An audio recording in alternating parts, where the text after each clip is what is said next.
On va ouvrir avec un moment de prière et puis préparer nos cœurs et aussi pour cet exposé, tout ce qui va être dit, ça se fait le plus possible que dans la vérité, dans la lumière, autant que possible.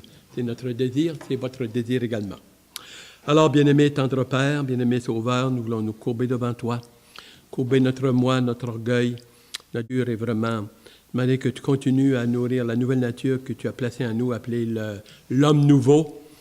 Il parle du vieil homme, mais l'homme nouveau dans Éphésiens. Alors, merci pour ce miracle, ce pardon, ta grâce, ta miséricorde.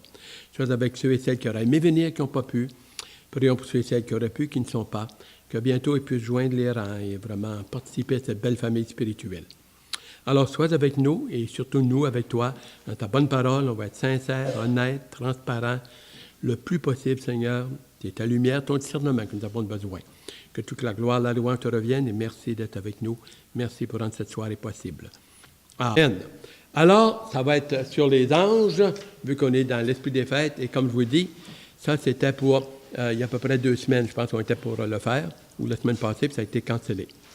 Alors, les anges eurent une place importante dans la vie de Jésus. Juste pour ouvrir, pour nous mettre dans le ton.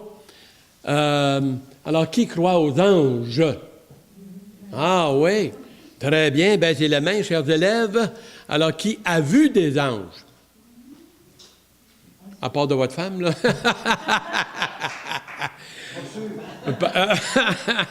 Ben, il y en a qui n'ont pas d'aile, par contre. Alors, c'est vraiment par la foi dans la parole de Dieu. Et vous et moi, et comme tant dans l'Ancien que le Nouveau Testament, et on y croit Dieu comme fer, et pourtant, on n'a jamais vu. C'est par la foi. C'est par la foi selon les Saintes Écritures. Et on croit que vraiment, c'est une certitude. Moi, je ne doute pas du tout. Et pourtant, je n'ai jamais vu un ange avec des ailes, puis cogner à la porte ou à la porte de mon cœur, ou une apparition. Alors, il y a un grand thème aujourd'hui, là, c'est incroyable, les prières des anges, puis là, en tout cas, dans le monde profane, tu vas chez Walmart, là, puis tu arrives là où il y a des livres. Là. Ah, c'est incroyable, un renouveau des anges. Alors, pourquoi qu'on ne voit pas d'anges aujourd'hui? Il existe. On le voit dans quelques moments. Il exerce un ministère en faveur des saints. Hébreux 11, 14. On le verra. Alors, c'est très simple. Les anges ont eu une activité extraordinaire. On nous dit, selon un commentaire sérieux que j'ai, c'est que dans l'Ancien Testament, il y a eu 613 lois. Les 10 commandements, 603 donnés par des anges. À Moïse ou alors à travers d'autres prophètes et tout cela. Alors, ils avaient un ministère incroyable. Le Seigneur est venu, un ministère avec le Seigneur, puis au début, jusqu'à une certaine période, dans le livre des Actes. Après cela, plus d'anges. Quand tu arrives dans l'Apocalypse, bourré, mon ami, des activités des anges, là, c'est vraiment, ils ont un grand ministère. Chapitre 1, c'est le Seigneur qui parle ensuite, c'est les anges, et à la fin, à partir du chapitre 20 jusqu'au chapitre 21, là, c'est, une fois de plus, révélation du Seigneur. Pourquoi? Présentement, nous sommes dans le ministère du Saint-Esprit. Il n'y a pas 14 explications, il y en a une. Parce qu'on est dans le ministère du Saint-Esprit. À partir de Pentecôte, le chapitre 2, après ça, là, tranquillement, là, alors, il y a eu un calmie, et ça va reprendre dans l'Apocalypse. Dans l'Apocalypse. Alors, les anges eurent une place importante dans la vie de Jésus. 1.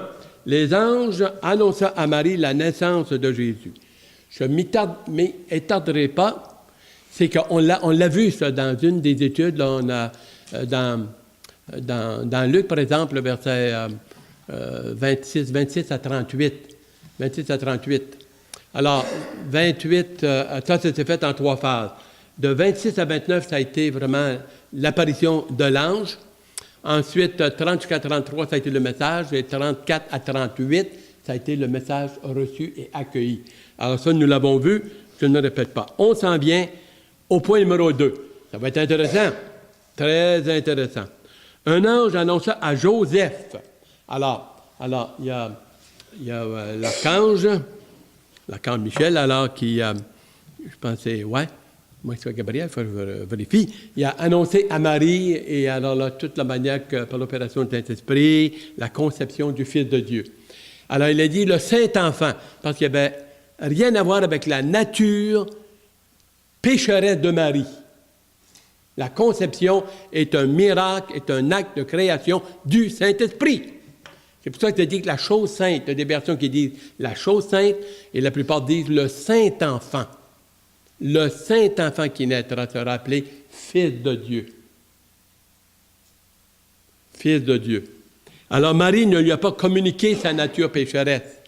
Elle n'était qu'un vase, qu'un instrument, mais sans une participation, là, a été vraiment employée et choisie par le Seigneur. Nous avons vu que c'était une sainte femme qui avait vraiment un cœur à bonne place. On a vu son obéissance. Je suis l'esclave, la douleur du Seigneur. Et vraiment, elle s'est rendue à la disposition. Alors, elle a chanté un cantique de louange, le Magnificat, et toutes ces dimensions-là. Alors, si vous voulez bien, on va tourner dans Matthieu, chapitre 1, le verset 20 à 21. Matthieu, chapitre 1, verset 20 à 21. On fait participer. Alors, vous assurez que vous suivez avec nous autres. On est dans la même bâtisse. Alors, chapitre 1, un volontaire. Comme il pensait, voici un ange du Seigneur lui apparut en songe et dit, Joseph, fils de David, ne crains pas de prendre avec toi Marie, ta femme, car l'enfant qu'elle a conçu vient du Saint-Esprit. Elle enfantera un fils et tu lui donneras le nom de Jésus. C'est lui qui sauvera son peuple de ses péchés. Merci. Alors, comme il pensait, Joseph alors, était vraiment dans une situation. Alors, il s'était fiancé avec Marie, et puis c'était pas la toucher. Elle était vierge, et puis fiancé, c'était comme marié, mais alors, ils n'avaient pas le droit alors de cohabiter ensemble. Ça, c'était alors tant dans l'Ancien que le Nouveau Testament. Une fiancée, ça faisait partie du mariage. C'était comme la phase 1, et puis ensuite, la deuxième phase était le père, alors, confiait sa fille alors au futur, et puis ils allaient dans la chambre nuptiale, et puis le lendemain, alors ils étaient mariés. Je parle dans l'Ancien Testament. Et ça, c'était une coutume, c'était très, très fort parmi les Juifs. Il apprend que Marie est enceinte. Écoute, il peut dire, écoute, je m'en ai fait passer une petite en bas de la ceinture, tu sais, c'est quoi cette affaire-là? En plus, il perd la face. Ça ne se faisait pas. C'était un déshonneur. Pas juste pour le mari, pour l'homme, le futur, c'était un déshonneur pour les deux familles. C'était appelé dans l'Ancien Testament un déshonneur. Un déshonneur. Et alors, nous voyons que dans un homme intègre, Joseph, un homme avec un cœur vraiment, une intégrité, il se proposait de se séparer d'elle. En secret, pour ne pas l'humilier, elle, et prendre un peu le fardeau sur lui. C'est un homme intègre. Alors, un ange lui est apparu en rêve. Dieu se manifestait dans l'Ancien Testament par des visions, un rêve, et parfois par une voix. Là. Alors, ici, ça a été dans un songe. Et il lui a dit au verset 20 et 21, comme il pensait, voici un ange du Seigneur lui apparut en songe et dit, Joseph, fils de David. Très intéressant. Fils de David. Alors, Joseph était de la lignée de David. On peut dire, jusqu'à un certain point, de la lignée royale. Pas proche, mais de la lignée royale. C'est pour ça que Jésus-Christ est appelé le fils de David. Le fils de David, fils de Dieu, fils de David. Royauté dans les deux, divinité et royauté sur le plan humain. Alors, Joseph, fils de David, ne crains pas de prendre avec toi Marie, ta femme.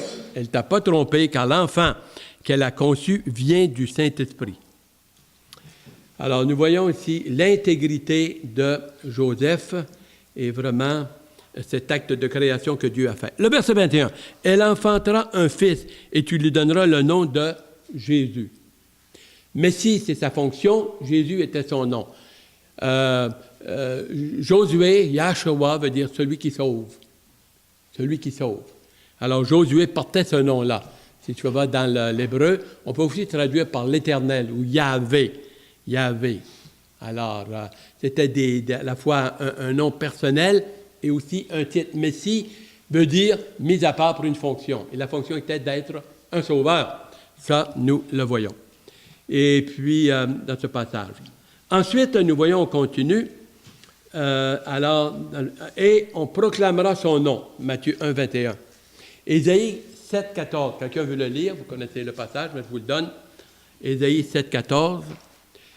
Également, Ésaïe 9, 5, vous le connaissez, car un enfant nous est né, un fils nous est donné. Sa nature humaine, sa nature divine.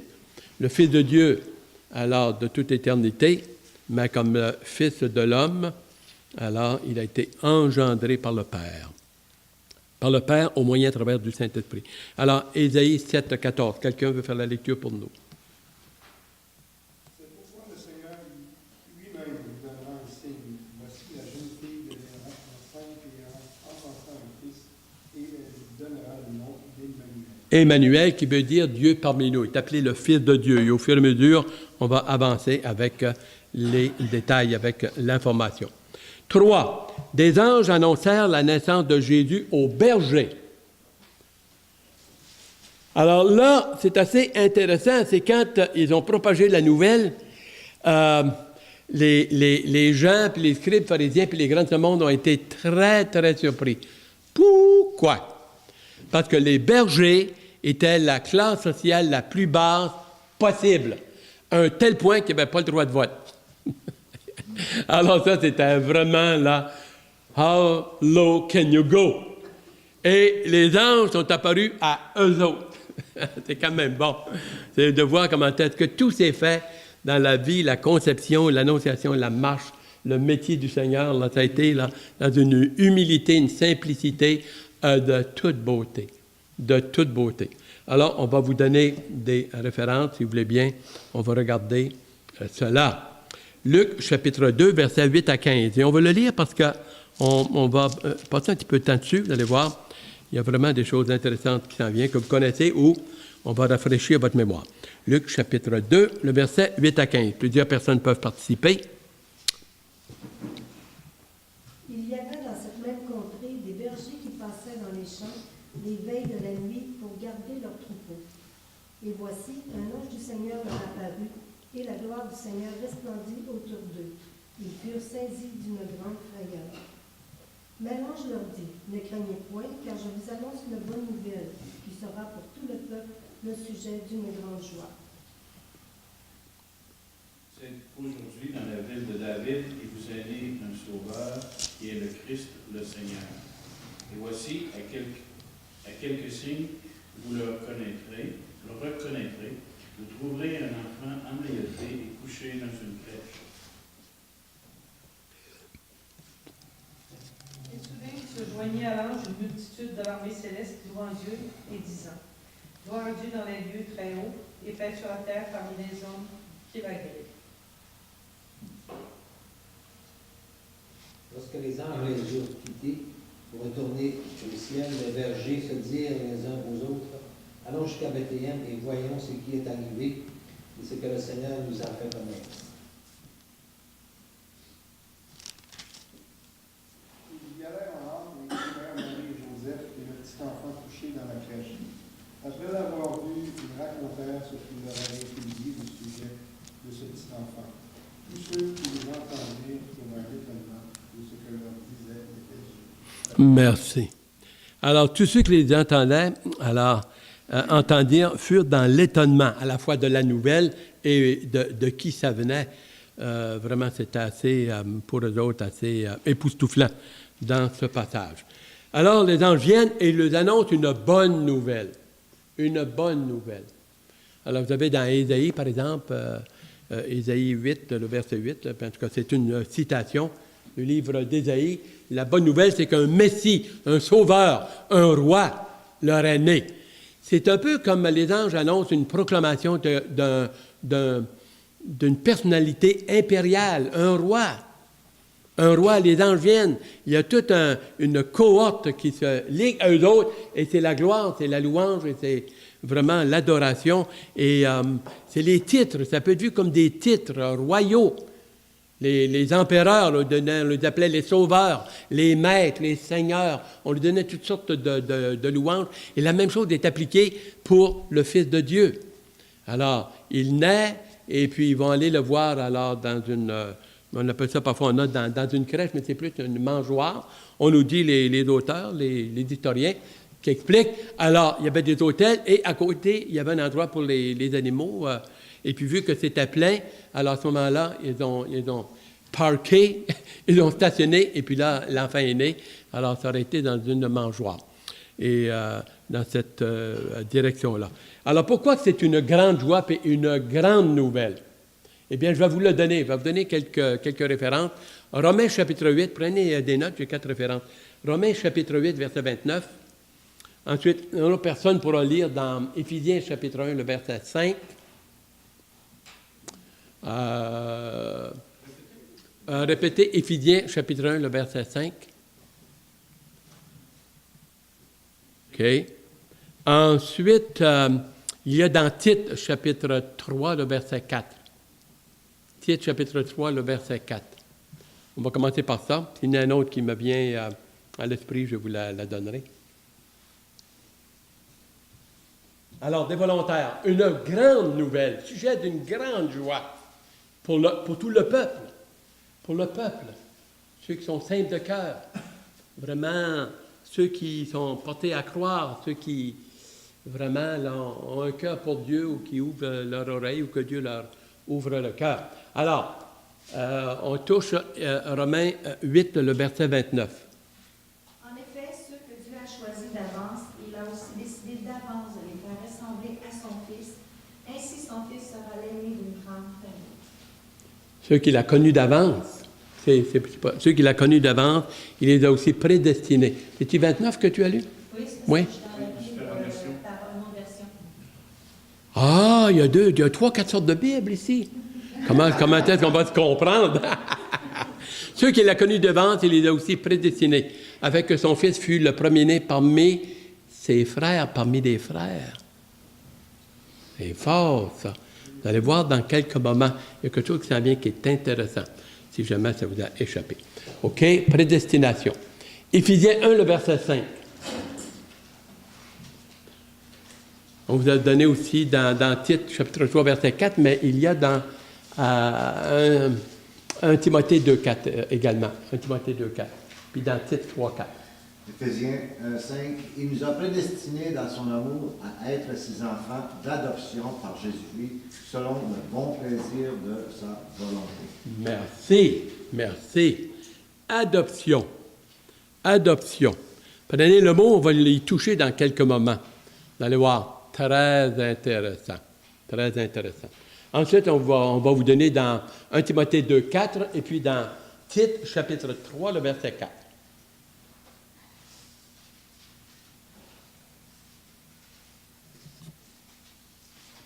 Mais lorsque la bonté de Dieu, notre Sauveur, et son amour pour les hommes ont été manifestés. Juste là? Oui, son amour, oui. OK. Là, tu viens de lire... oui, et puis 1 Timothée 2, 4, quelqu'un veut le lire. 5, oui, OK. Ça dépend peut-être de quelle version. Là. On commence à te mêler ici, là. Dans le but d'apprendre aux jeunes femmes à aimer leur mari et leurs enfants. Non, pas tout à fait ça, là. Ça, c'est qui? Ça, c'est... Ça,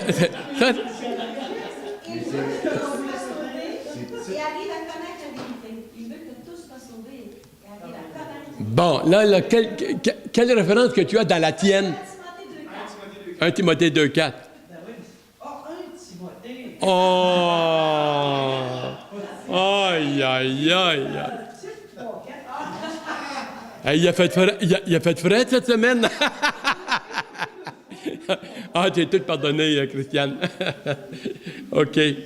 Alors, au fond, nous voyons, c'est tellement une grande nouvelle. Il dit dans Ésaïe 8.8, qu'ils sont beaux les pieds de ceux qui annoncent la paix, de ceux qui annoncent de bonnes nouvelles. Une autre référence, on appelle ça dans Romains 10, le verset 17, dans ce passage-là. Alors, c'est la joie, l'allégresse, c'est une grande nouvelle.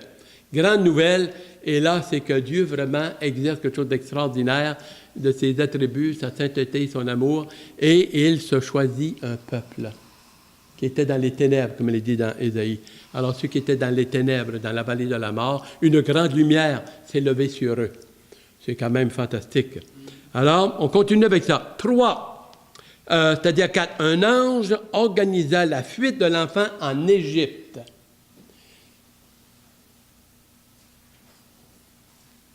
Exode chapitre 4, le verset 19, le verset 21 et 22, ceux qui prennent note de cela. Ensuite, on a dans Osée, ça je peux vous le donner, c'est Osée 11, le verset 1, mais ça dit la même chose. J'ai appelé mon fils hors de l'Égypte. Hors de l'Égypte. J'ai appelé mon fils hors de l'Égypte. Matthieu chapitre 13, Matthieu chapitre 2, verset 13 et le verset 20. C'est l'accomplissement d'une prophétie qui est appliquée ensuite à Jésus-Christ. Il y avait dans l'Ancien Testament des choses qui arrivaient qui étaient en soi une prophétie, mais accomplies partiellement, avec une plus grande application plus tard. On le trouve beaucoup, ça. Alors, une prophétie pouvait avoir deux applications. OK. Alors, si on revient, là, vous allez voir, ça le mentionne. Dans Matthieu, chapitre 2, verset 13 et le verset 20. Bon, verset 13, dans une bonne Bible, second, c'est-à-dire, lorsqu'ils furent partis, voici un ange du Seigneur apparut en songe à Joseph et dit, « Lève-toi, prends le petit enfant et sa mère. » Il y avait entre 2 ans et 40 jours. Alors, peut-être 1 an, là, mais on ne peut pas diviser les mois ici. « Lève-toi, prends le petit enfant et sa mère, fuis en Égypte. Reste-y jusqu'à ce que je te parle. Car Hérode cherchera le petit enfant pour le faire périr, le faire mourir. Le faire mourir. » Si vous regardez dans Exode chapitre 4, le verset 19, 21 et 22. Puis pour ce qui est de Osée 11, 1, ça dit « J'ai appelé mon fils hors de l'Égypte. » Hors de l'Égypte. Alors, qui veut lire Exode 4, 19, 21, 22?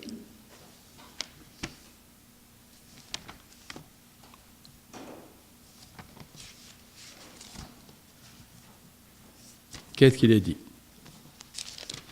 L'Éternel dit à Moïse, en partant pour retourner en Égypte, vois tous les prodiges que je mets en ta main. Tu les feras devant Pharaon. Et moi, j'endurcirai son cœur et il ne laissera point aller le peuple. Tu diras au Pharaon, ainsi parle l'Éternel, Israël est mon fils, mon premier-né. Merci. On va le voir quand on va continuer sur le mariage. Israël était appelé son fils et même souvent il appelle sa fiancée ou son épouse. Parce qu'il y avait une alliance. Une alliance. Le mariage est basé sur une alliance, un engagement. Et alors ici, le verset 19, comme vous avez mentionné, l'Éternel dit à Moïse, à Madian, « Va, retourne en Égypte. Retourne en Égypte, car tous ceux qui en voulaient à ta vie sont morts. » Ça, c'était une chose qui a eu lieu. Comme le verset 21 et 22. Et dans Osée, là, 11, le verset 1 dit, « J'ai appelé, là, va. » Et en Osée 11, 1, il dit, « J'ai appelé mon fils hors de l'Égypte. » Il l'a appelé en Égypte et hors de l'Égypte. Et nous voyons que c'est exactement ce que Joseph et Marie, avec le Seigneur, ont fait. Tu es allé en Égypte, et après qu'il a été mort, il y a eu une vision, puis il dit maintenant, retourne de nouveau. Alors, dans la personne de Christ, et très souvent, mark it down, très souvent, Israël est un peu comme un type de Jésus-Christ. Type de Jésus-Christ. Non pas dans tous les détails de leur vie de péché, mais disons dans certains domaines. Dans certains domaines. Nous allons voir bientôt, très très vite, vous allez voir. Alors, ici, nous voyons, dans ce passage, il l'appelle hors d'Égypte. Israël est allé en Égypte, il est sorti et il n'a pas pu résister à la tentation. Il a péché dans le désert. Il a convoité, il y a eu le veau d'or. Et ils sont tous morts excepté 2. Là. Mais le Seigneur, dans Matthieu 4, on le voit dans quelques moments, et je me t'ai posé la question. Probablement vous autres aussi. Peut-être. Je ne sais. Pourquoi le Seigneur, ou l'Esprit de Dieu, a amené Jésus-Christ dans le désert pendant 40 jours, puis ensuite il l'amène pour qu'il soit tenté par Satan? La question est bonne. Oui. Pourquoi? Oui, en tout cas, ce que je comprends dans ce contexte-là, qu'avant le début de son ministère, Dieu a mis son Fils vraiment à l'épreuve en envoyant 40 jours dans le désert. Et il a été éprouvé quelque chose d'assez spécial aussi. Et dès qu'il a passé l'épreuve avec pleine grâce, avec pleine conviction, il est rentré d'une synagogue, je pense, pas longtemps après. Oui. Il a déclaré que la prophétie d'Ésaïe 61, je pense, c'est là qu'il a dit, aujourd'hui, cette prophétie est accomplie. Dès qu'il a ouvert la bouche, les premiers ont voulu le jeter en bas de la montagne. Commencer à parler du royaume. Alors, en grande partie, t'as bien écouté. Oh! Pas si rapide, mais en tout cas, t'as bien écouté. J'aime ça me faire du fun. C'est qu'Israël a manqué dans le désert. Mais celui qui représente et prend la place d'Israël, le Fils de Dieu, parce que souvent Dieu appelle Israël mon fils. Il y a quelque chose ici, là. Mais lui, il a passé le test. Il se devait de passer le test d'après l'ensemble, toute cette affaire-là, et d'avoir la victoire. Israël ne l'a pas eu. Il a repris à la fois la place il est devenu le deuxième Adam, victoire, et également sur Israël, victoire. Adam a chuté, Israël a chuté dans le désert, Jésus-Christ a eu la victoire. Et aussitôt après, il commence à parler du royaume. Et Ésaïe 61, c'est bien ça. Content. On sent bien, on communique. Que c'est toi, Paul. C'est ça que je voulais dire aussi. Jésus, en toute chose, a accompli ce que l'homme ne pouvait pas accomplir. Ben oui. Donc, il fallait qu'il passe pour la même épreuve que les hommes. Oui. Dont le 40 ans dans le désert, là, Oui. ça aurait duré 40 jours. Oui. Oui, ben oui. Et on voit ce phénomène-là aussi là, dans les cultures moyenâgeuses, où est-ce qu'un champion va venir combattre pour toi. Ah, ben ça se faisait dans l'Ancien Testament, Goliath. Ah, ben oui. Goliath, elle venait pour et puis il prenait la place des Philistins. Et puis David est arrivé, jeune David, mon ami, hey, flyé ben raide, mon ami, avec Saül. Puis Goliath sortait, puis il chantait des bêtises au peuple d'Israël, puis au Dieu d'Israël, le gros kit. David arrive, hey, il dit, c'est qui ce morveux-là? C'est quoi ce grand gueule-là là, qui blasphème le nom de Dieu? Saül, il dit, il dit, écoute, m'aller combattre, et tu fou, toi? Ils mettent une armature, mon gros kit, ils barrent les pieds là-dedans, met ça de côté, pogne 5 pierres dans sa gibecière. I like that. 5, et puis ça fronte. Et puis tu l'invites, hey, grand gueule, là, qui t'appelle comme ça, viens vite, moi te coupe la tête, catastrophe. But, il y a quelque chose que j'ai aimé, puis vous autres aussi. C'est que David, avant, là, quand il combattait pour ses brebis, il dit, je pognais le lion, puis plac, plac, plac, je donnais le coup sur la gueule, mon ami, puis je combattais le lion, puis le gros kit. Hey, il avait son training. Dieu l'avait préparé. Une roche dans le front. On dit que c'est une des seules places où tu pouvais l'atteindre. Il y avait toutes sortes de patentes. Il y a une place qui était vulnérable dans le front. Cette pierre-là, c'est Dieu qui l'a dirigée. Soyons certains de ça. Ça, c'est... il n'y a aucun doute. Moi, ça me rend joyeux. Ça n'a pas de bon sens. Il vire ça, mon ami. Il swing ça. Slack, il tombe à terre, pogne l'épée. Oh, il n'a pas eu le temps de se repentir de ses péchés, ça, c'est certain. Alors, 4... Le verset 11. Matthieu 4, le verset 11. Chapitre 4, le verset 11. Alors le diable laissa, et voici des anges vinrent auprès de Jésus et le servirent. Ah oui, servir de quoi? Absolument. Il a refusé de changer les pierres en pain. Quelque chose d'illégal, n'était pas dans la volonté de Dieu. Après qu'il y a eu la victoire, alors les anges sont venus et puis ils l'ont servi. Alors, il y a vraiment une vie, là, vraiment dans la sainteté et l'absolu. 6. Un ange vint à Jésus à Gethsémane. Alors, nous avons dans 22, verset 43. Si vous voulez bien tourner dans Matthieu. C'était Matthieu qu'on vous a donné? Luc, L-U-C. Ah oui, il y a eu une petite faute, là. C'est marqué, c'est L. C'est pas C-L-C, c'est L-U-C, en tout cas. Alors, si vous voulez juste faire une petite correction. C'est Luc 22, 43. Pardon? Parenthèse, c'est elle. C'est elle. Voilà. On ne peut rien vous cacher et vous avez le don du discernement, ça n'a pas de bon sens. Ça n'a pas de bon sens. 22, le verset 43.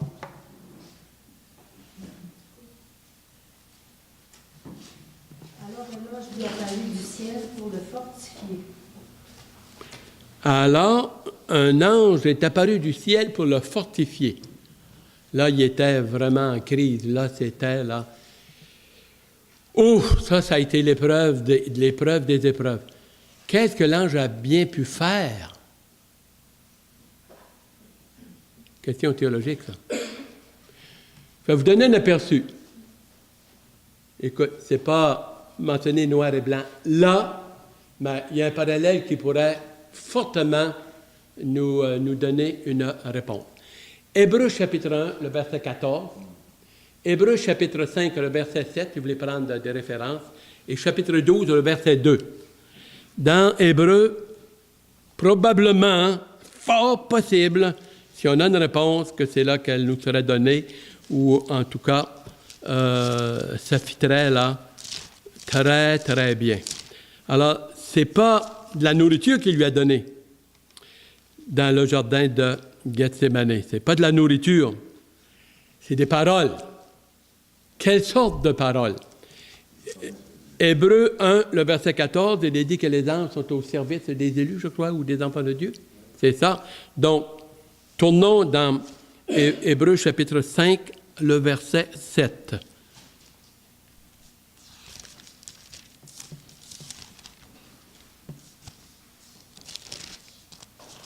OK. Alors, quelqu'un qui a la référence, Hébreux 5, 7. OK.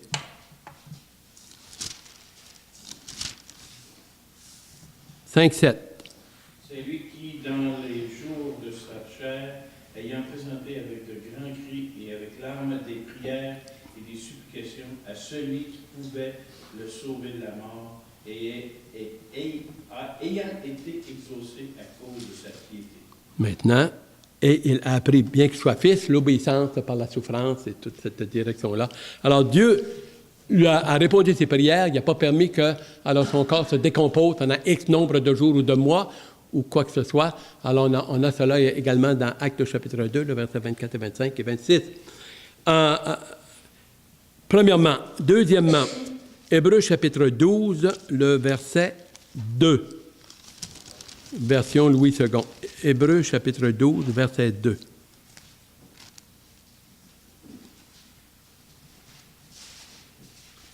Ayant les regards sur Jésus, le chef et le consommateur de la foi, en échange de la joie qui lui était réservée, il a souffert la croix, méprisé l'ignominie, et s'est assis à la droite du trône de Dieu.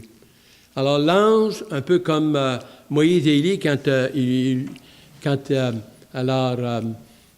sont apparus à Pierre, Jacques et Jean, dans Matthieu 17, 17, ils ont parlé des choses à venir, de la joie, du bonheur qu'il allait avoir, pour le fortifier, pour l'encourager à vraiment là, aller jusqu'à là. Parce que ce qui s'en venait, il le voyait, il le savait, et se faire arracher des lambeaux de chair quand tu as 33 ans, puis tu pètes de santé, puis en forme. Il a eu dur. Alors, fort possible que dans cette période de crise et de cris, de vraiment, là, comme homme, là, vraiment, face à une mort imminente, là, en dedans de 12 heures, là, que l'ange lui a parlé des belles choses qui s'en venaient, de la joie, du bonheur. Et ne fait-il pas la même chose avec nous? Hein? Ben oui. Parce qu'Étienne était lapidé, là. Qu'est Étienne? Il était fortifié, il avait une vision qui est venue comme la cellule. Oui, c'est ça, oui. Et le Seigneur qui s'est levé pour l'accueillir, c'était quand même fort, hein? Acte chapitre 7 et Acte chapitre 8. Et alors, fort possible que là, l'ange lui a parlé tranquillement, il a peut-être même montré, qu'est-ce qu'il a dit dans Ésaïe 53. Isaïe 53, il a plu au Père de le briser par la souffrance après avoir offert sa vie en sacrifice pour le péché. C'est pourquoi il verra une postérité prolongera ses jours. Et l'œuvre de l'Éternel, hein, sa postérité, l'œuvre de l'Éternel. Et alors, il l'a fortifié, pas avec la nourriture, mais encore mieux que ça, une nourriture spirituelle, tout le fruit et le travail de ce qu'il allait subir, les récompenses ou la joie et toute cette dimension, you can take it. Ça vaut la peine. Dans un sens humain, on parle. Ça vaut la peine. Je pense que ça serait pas mal quelque chose comme ça, en tout cas. Quelque chose de bon. Ensuite, on termine. Un ange roula la pierre de devant son tombeau, Matthieu 28, 2, ça vous connaissez le passage. Pourquoi? Bien, pour éviter qu'il y ait des faux témoignages ou qu'on dise que c'est encore là, de ses disciples qui sont venus rouler la pierre, comme ils l'ont fait d'ailleurs. Et alors, c'est pour tout éviter. Il y a eu un tremblement de terre, un ange est venu et l'ange a roulé la pierre. C'était quelque chose de lourd, d'une part. Et puis, c'est au tombeau, les premières personnes qui sont arrivées au tombeau, c'est des femmes, en passant. Et des maris, il y en a 6 dans le Nouveau Testament, alors en plus de... Et après cela, les apôtres sont arrivés, Jean qui était jeune, qui était couru plus vite que Pierre, Pierre pompe un petit peu, et puis vous avez eu tous les autres apôtres. Témoignage véridique.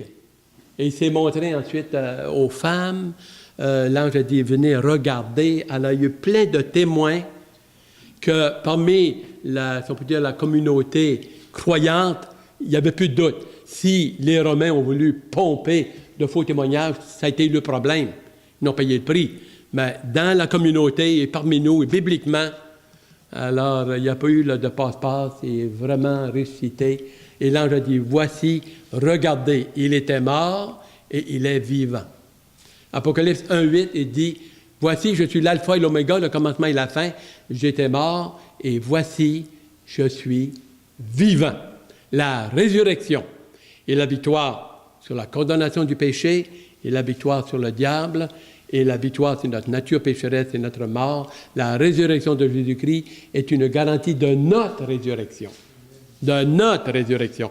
Alors, si je passe par des moments difficiles, que ce soit santé, financier, dans le couple, le mariage, les enfants, déception, on vit dans un monde de déception et d'illusion. Comment voulez-vous qu'il n'y ait pas de déception? C'est un monde d'illusion. Alors, la déception, et si vous cherchez, vous et moi, on aspire à la justice, à la sainteté, à tout ce qui est pur et propre. Mais il va falloir attendre un peu plus loin, parce que la justice, là, elle n'est pas sur la terre. Oublions ça. C'est le prince de la justice, le prince de la paix. C'est celui qui nous donne dans le cœur et nous aide à continuer à être fidèles dans un monde perdu qui de plus en plus prend de la place. Alors que Dieu nous accompagne, beau passage, belle vérité. Il y a une dernière référence, moi j'allais l'oublier, et clouc, je m'en veux. Je m'en veux. Et vous allez voir qu'elle est bonne, pour ça, elle ne vient pas de moi. Psaume 69, le verset 9. Lisez ça. Psaume 69, le verset 9. Psaume 69, le verset 9. Dernière référence. Et celle-là, si j'étais vous, je l'enroberais. Isaïe 64, là, ça, c'est le verset 5 et 6, là, toute notre justice comme un vêtement souillé. Ça, c'est un beau passage. Psaume 69, verset 9. Qu'est-ce qu'il est écrit? Je suis devenu un étranger pour mes frères, un inconnu pour les fils de ma mère. Les fils de ma mère. Je veux dire, puis, hey, c'est fantastique, ça. Le Seigneur qui parle et dit, je suis devenu un étranger pour mes frères, là, le peuple juif, d'ailleurs, vous avez ça dans 1 Jean, chapitre 1, là, le verset 11. Il est venu chez les siens et les siens ne l'ont point reçu. Mais, à tous ceux qui l'ont reçu, il leur a donné le pouvoir de devenir enfants de Dieu, lesquels sont nés non selon la chair, ou non selon la chair, ni l'homme, ni... Et non selon le sang, la chair et l'homme, mais selon la volonté de Dieu. La volonté de Dieu. Et les fils de ma mère. Jésus-Christ n'a pas été conçu par Joseph. Alors, ce passage-là, là, il est c'est une perle. Une perle. Quand Joseph a accepté et qu'il a marié Marie, Jésus est devenu légalement et juridiquement le fils de Joseph. Il était vu comme le fils de Joseph. Mais dans la prophétie, alors, il a dit « Et les fils de ma mère ». Jésus-Christ, alors, et Marie ont eu 7 enfants. 7 enfants, c'est là où je voulais vous apporter toute une liste, le temps me manque, que vous allez me pardonner. 7 enfants, 4 frères, plus lui qui fait 5, et 2 filles. Matthieu 13, 56, 55, 56, vous avez cela. Ainsi que dans Luc 12, le verset 47 à 49. Ceux qui prennent des notes, là, je vous les donne. Là, je suis crinqué, là, je ne suis plus arrêtable. Mais en tout cas, je vous donne, vous avez les références. Et puis, 2 de ses frères, alors ses frères ne croyaient pas en lui, mais après sa résurrection, ils crurent en lui. On retrouve Marie à 4 reprises, inclus dans la chambre haute, acte 1, le verset 14. Alors que Dieu vous accompagne.